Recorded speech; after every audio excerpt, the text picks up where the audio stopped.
Hope all are doing good. And please stay home and stay safe. Do not go out. So, we have already covered one topic earlier which is known as topography for grade 7. Today the topic which we are going to cover is known as type of rocks. I'm sure you must have heard about this in your earlier class, but let us see what are the major types of rocks and how they are formed. Right? Now the types of rocks. Basically there are three major types of rocks. First one is igneous, second is sedimentary rocks, and the third is metamorphic rocks. Alright, let me repeat. First is igneous rocks, second is sedimentary rocks, and third is metamorphic rocks. Now we'll see how these rocks are formed. Right? Three major types of rocks: igneous, sedimentary, and this is how they look like.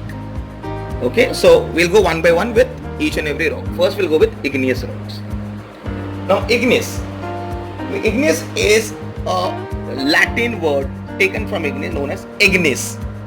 Means fire. So it is made up Latin word known as ignis, which is known as fire. Now when I say igneous is a Latin word known as ignis, which is actually known as fire.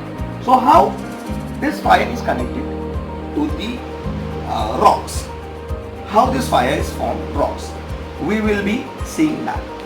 Now before starting, let me tell you, can you see this picture and can you explain me about this picture? What is this picture? If I ask you to explain this picture, you will tell me this is a volcanic eruption, right? Now let me explain you how this igneous rocks are formed. Now this is a mountain. I'm not very good in drawing, but I hope you'll understand what it is. Now this is a rock. Now what happens is when the volcano erupts, the fire comes out, right?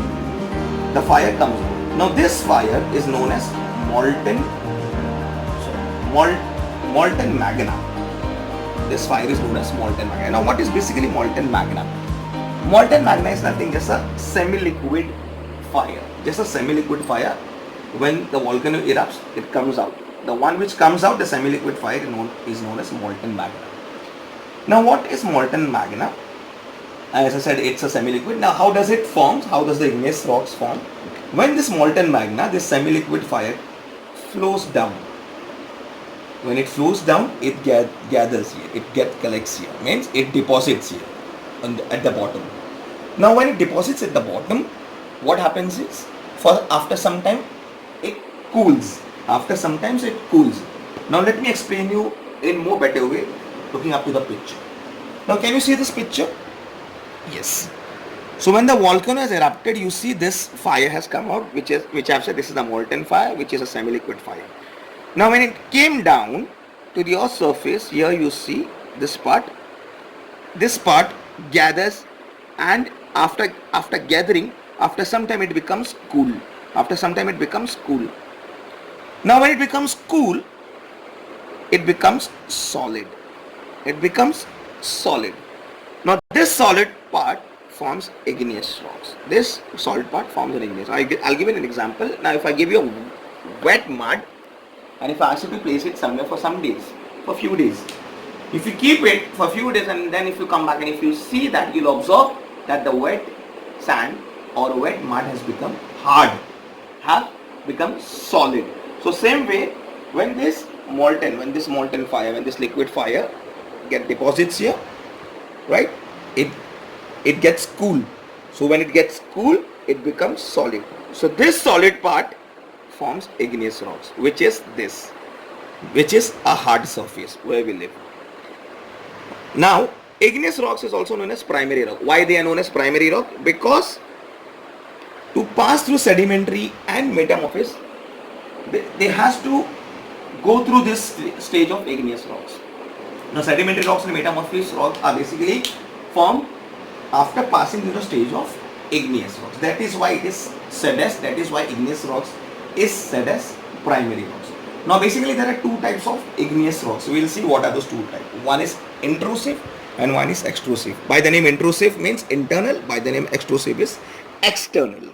Now we'll see one by one what is intrusive rock and what is extrusive rock, means internal and external. Now first we'll see what is extrusive rocks.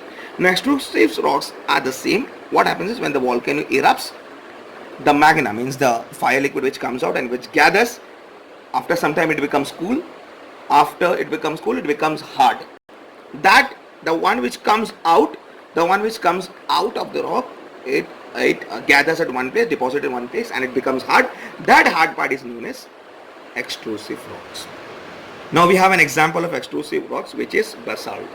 Now you see in the map, this part, 3/4 part of map is covered with Deccan rock, Deccan plateau, which is known as basalt, which is covered by basalt, which is known as extrusive rocks, which is hard rock, where we basically lived. Now, this is all about extrusive rocks, the rocks which comes out, deposits, cools down, and it becomes hard, which is extrusive rock. Now we'll see what is intrusive rocks. Now this is a mountain. Intrusive rocks, let me explain you again.